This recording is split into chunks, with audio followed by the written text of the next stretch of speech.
Hi friends, मैं नवीन मिजाड़कर आप सभी का स्वागत करता हूं अपने इस यूट्यूब चैनल पे।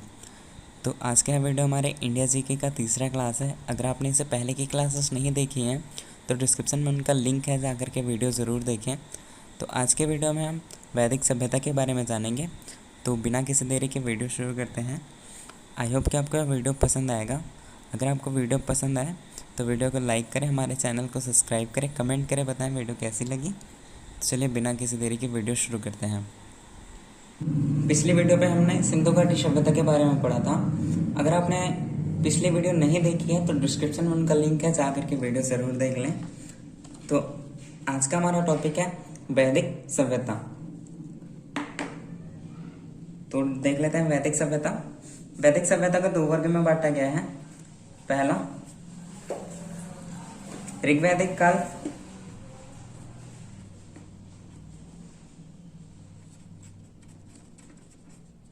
ऋग्वैदिक काल और दूसरा है उत्तर वैदिक काल।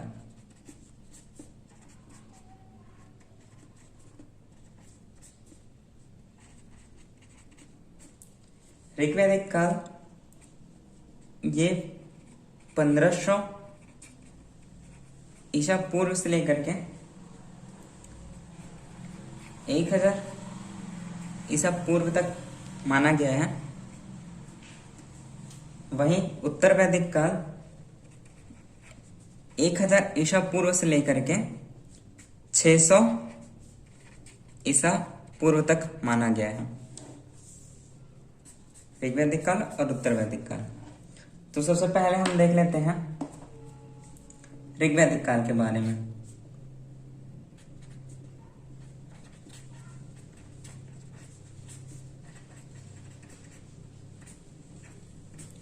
ऋग्वैदिक काल के बारे में सबसे पहले देख लेते हैं।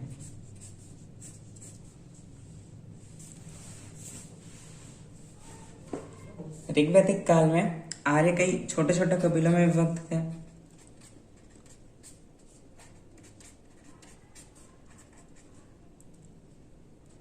छोटे छोटे कबीलों में विभक्त थे और यही कबीलों को ऋग्वैदिक काल में जन कहा गया है। ठीक है। ऋग्वैदिक काल में कबीले के सरदार को राजन कहा जाता था। कई ऋग्वैदिक काल में राजनीतिक इकाई की सबसे छोटी इकाई कुल या परिवार थे। कुल या परिवार थे और कई कुल मिलकर ग्राम का निर्माण करते थे,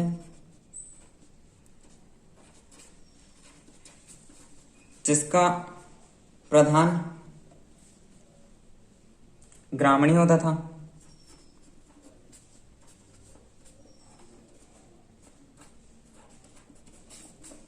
और कई ग्राम मिलकर के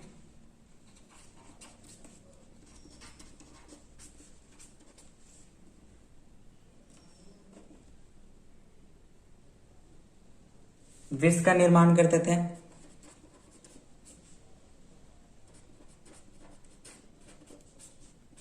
जिसका प्रधान विस्पति होता था।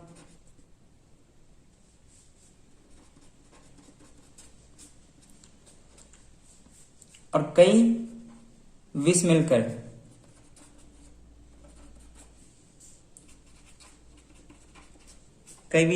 के जन का निर्माण करते थे,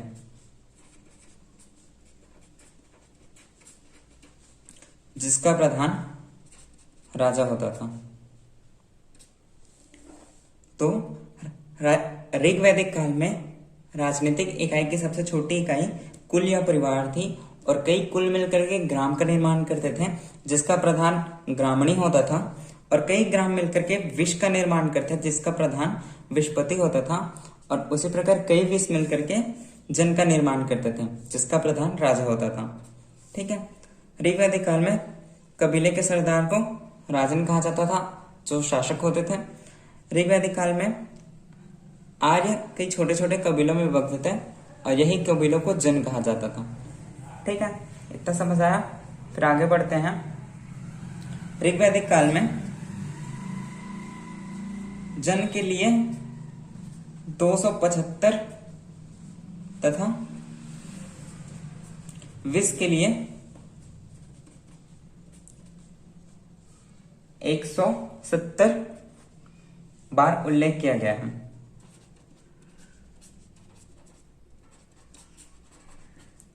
ठीक है, जन के लिए 275 बार और विष का उल्लेख 170 बार किया गया है।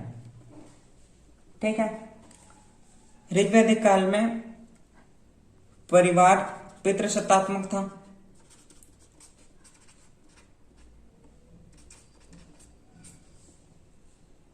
पितृसत्तात्मक था।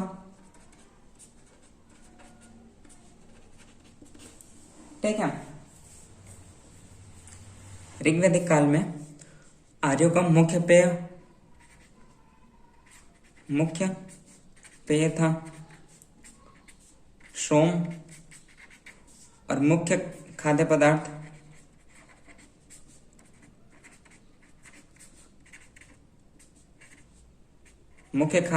था यौ, जिसे जौ कहते हैं। ठीक है, ये आर्यों का मुख्य पेय था सोम और मुख्य खाद्य पदार्थ था यौ या जौ।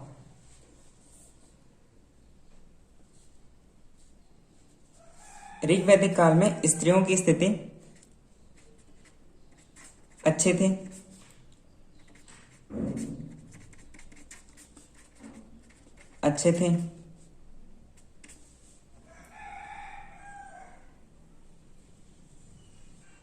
ऋग्वैदिक काल के समय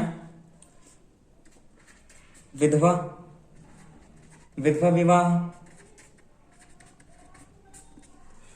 नियोग प्रथा, पुनर्विवाह,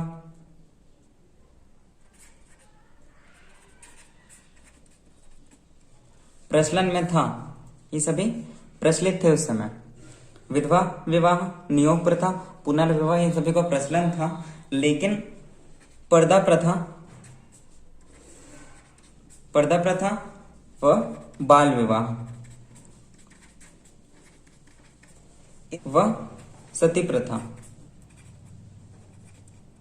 इन सभी का प्रचलन नहीं था। और इन सभी का था विधवा विवाह, नियोग प्रथा, पुनर्विवाह, इन सभी का प्रचलन था। लेकिन पर्दा प्रथा, बाल विवाह और सती प्रथा का प्रचलन नहीं था। ऋग्वैदिक काल में ही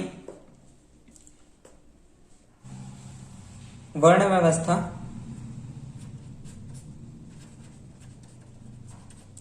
इनके कर्म पर आधारित थी।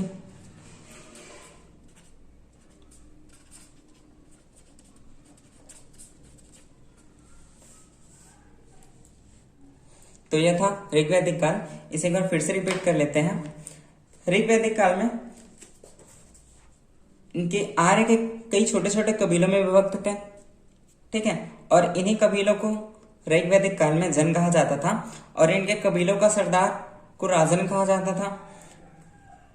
राजनीतिक इकाई की सबसे छोटी इकाई कुल या परिवार थी ऋग्वैदिक काल में, और कई कुल मिलकर ग्राम का निर्माण करते थे और इस ग्राम का प्रधान ग्रामणी होता था और कई ग्राम मिलकर के विष का निर्माण करते थे, जिसका प्रावधान विषपति होता था और कई विष मिलकर के जन का निर्माण करते थे, जिसका प्रधान राजा होता था। ठीक है, ऋग्वैदिक काल में जन का 275 बार उल्लेख तथा विष का 170 बार उल्लेख किया गया है। ऋग्वैदिक काल के परिवार पितृसत्तात्मक था। ठीक है, ऋग्वैदिक काल में परिवार पितृसत्तात्मक था और ऋग्वैदिक काल में आर्यों का मुख्य पेय सोम था और मुख्य खाद्य पदार्थ यौ या जौ था। ठीक है, ऋग्वैदिक काल में स्त्रियों की स्थिति अच्छी थी। इसमें विधवा विवाह, नियोग प्रथा, पुनर्विवाह, इन सभी का प्रचलन तो था, लेकिन पर्दा प्रथा, बाल विवाह, सती प्रथा, इसका प्रचलन नहीं था। ठीक है, ऋग्वैदिक काल में वर्ण व्यवस्था इनके कर्मों पर आधारित थी। आगे बताऊंगा आपको कि ऋग्वैदिक काल के 10वें मंडल में पुरुष सूक्त में 4 वर्णों ब्राह्मण, क्षत्रिय, वैश्य, शूद्र इन सभी का उल्लेख किया गया है, वो मैं आगे की क्लास में बताऊंगा। ऋग्वैदिक काल की कुछ और बातें देख लेते हैं। ऋग्वैदिक काल में देवताओं में सर्वाधिक महत्व,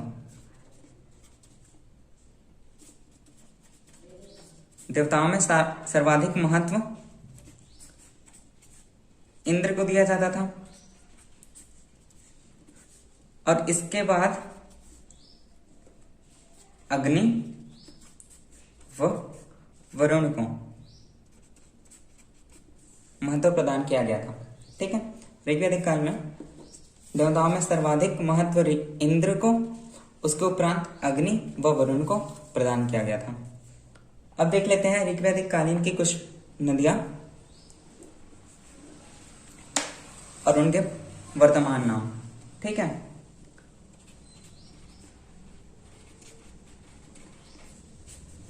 ऋग्वैदिक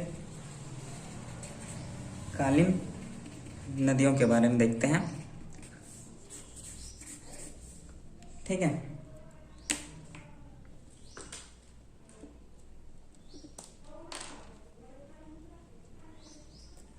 तो सबसे पहले ये कुंभू नदी के बारे में देख लेते हैं। ये कुंभू नदी प्राचीन नाम था, इसका आधुनिक नाम,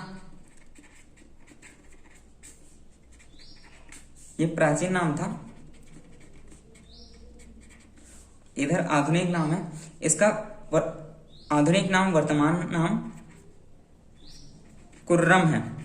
ठीक है, फिर देख लेते हैं दूसरी नदी वित्सत्ता, जिसका आधुनिक वर्तमान नाम है झेलम नदी। तीसरा नदी पुरुषणी, जिसका वर्तमान नाम रावी है। चौथा नदी विपाशा, ये सभी प्राचीन नाम है, और ये आधुनिक नाम जो मैं इधर लिख रहा हूं वो आधुनिक नाम है। विपाशा का आधुनिक नाम है व्यास। ठीक है, पांचवा सुवास्तु, जिसका वर्तमान नाम है श्वात नदी। ठीक है, छठवां ये कुंभू था, एक और नदी है कुंभा, जिसका वर्तमान नाम है काबुल। ठीक है, अगला नदी अस्कनी, जिसका वर्तमान नाम है चिनाब। अगला नदी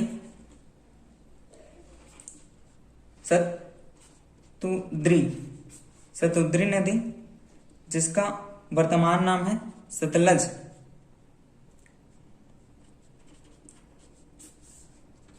अगला नदी सदा नीरा, जिसका वर्तमान नाम है गंडक। अगली नदी गोमती, जिसका वर्तमान आधुनिक नाम है गोमल।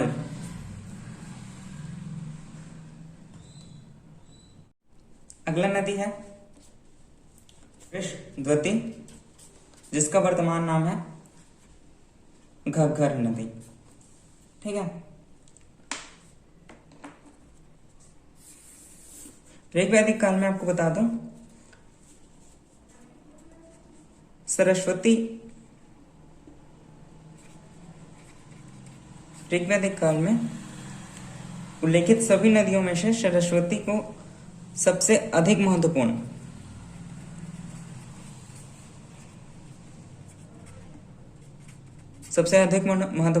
तथा पवित्र माना गया है सरस्वती नदी को। ठीक है, तो यहाँ पे अपना ऋग्वैदिक काल कंप्लीट होता है। फिर देख लेते हैं उत्तर वैदिक काल।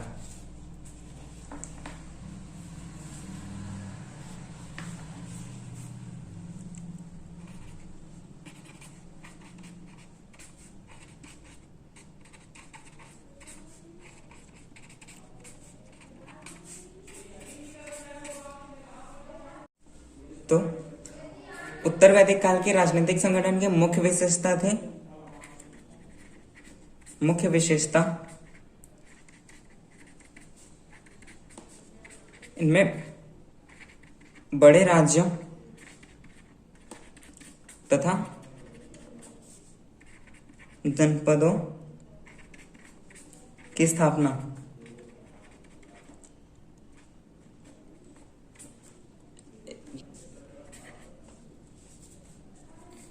उत्तर वैदिक काल में राजा का महत्व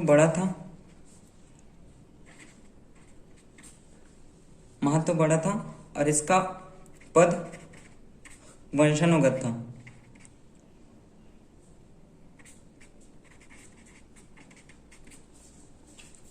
ठीक है।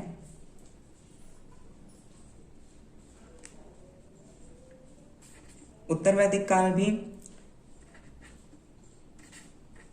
पितृसत्तात्मक था। ठीक है। इसमें संयुक्त परिवार की प्रथा थी।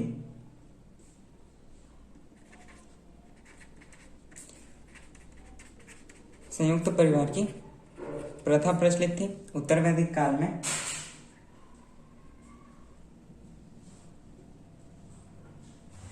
उत्तर वैदिक काल में स्त्रियों की स्थिति अच्छी नहीं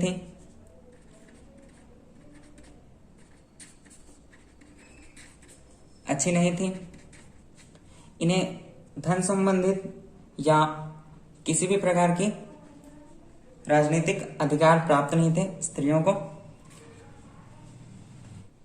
उत्तर वैदिक काल में समाज को स्पष्ट रूप से 4 वर्णों में विभक्त किया था: ब्राह्मण, क्षत्रिय, वैश्य और शूद्र में। उत्तर वैदिक काल में वर्ण व्यवस्था कर्म के बदले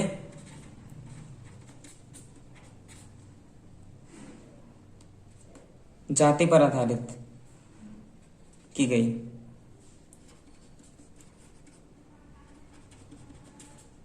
वहीं ऋग्वैदिक काल में कर्म वर्ण व्यवस्था उनके कर्मों पर आधारित थी, बट उत्तर वैदिक काल में वर्ण व्यवस्था कर्म से बदल करके जाति पर आधारित कर दी गई। उत्तर वैदिक काल में यज्ञ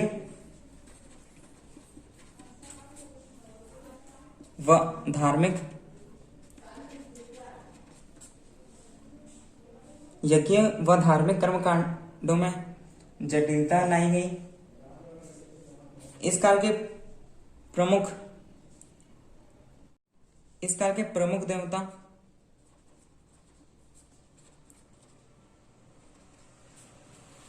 प्रजापति,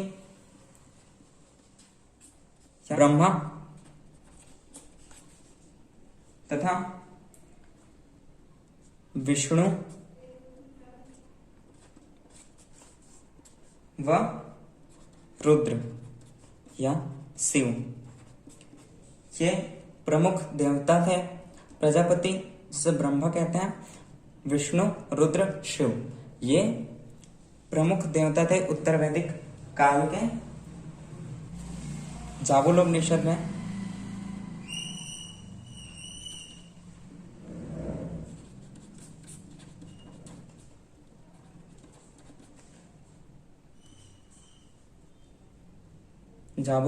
में सर्वप्रथम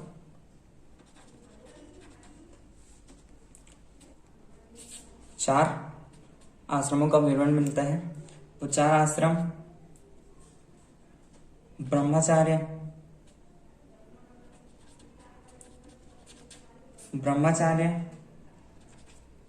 गृहस्थ,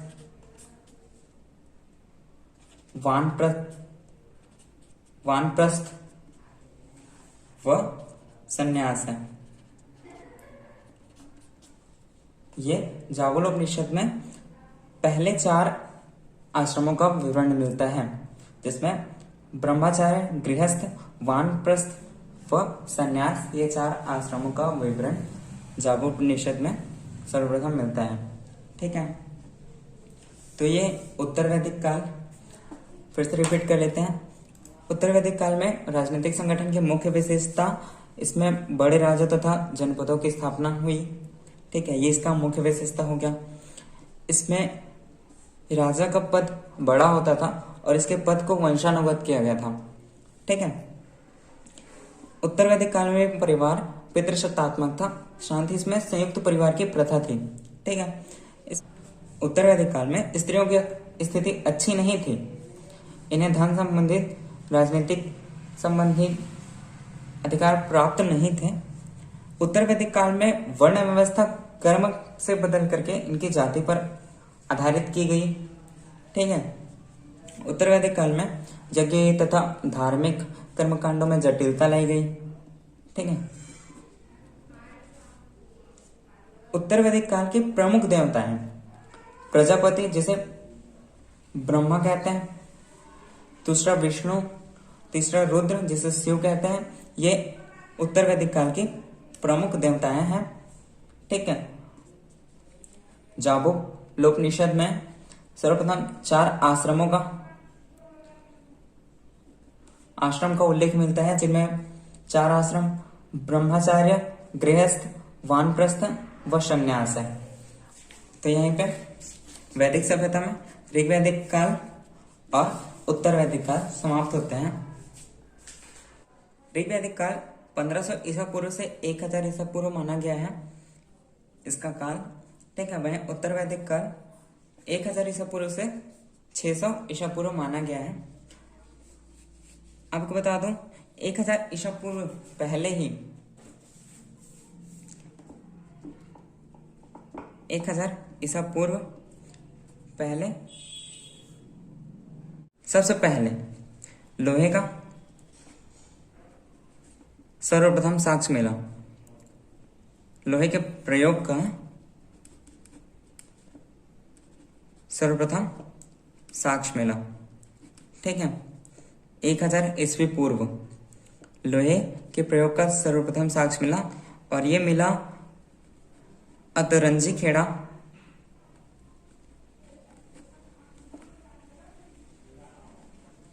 खेड़ा उत्तर प्रदेश। यहीं लोहे के प्रयोग का सर्वप्रथम साक्ष्य मिला, वो भी 1000 ईस्वी पूर्व। ठीक है। तो वैदिक सभ्यता में ऋग्वैदिक काल, उत्तर वैदिक काल यहीं पे समाप्त होता है। आई होप कि आपको यह वीडियो पसंद आया होगा और यह वीडियो आपके लिए यूजफुल होगा। अगर आपको इसमें कुछ भी डाउट होता है तो नीचे कमेंट करके बताइए, मैं उसको जरूर सॉल्व करूंगा। ठीक है। तो चलिए, आज के वीडियो में इतना है। आई होप कि आपको यह वीडियो पसंद आया होगा। अगर वीडियो पसंद आए, वीडियो आपके लिए यूजफुल हो तो वीडियो को लाइक करें, साथ ही हमारे चैनल को सब्सक्राइब करें ऐसे ही और वीडियो पाने के लिए। और ज़रूर बताएं कि वीडियो कैसी लगी, कमेंट करके ज़रूर बताएं। Thank you.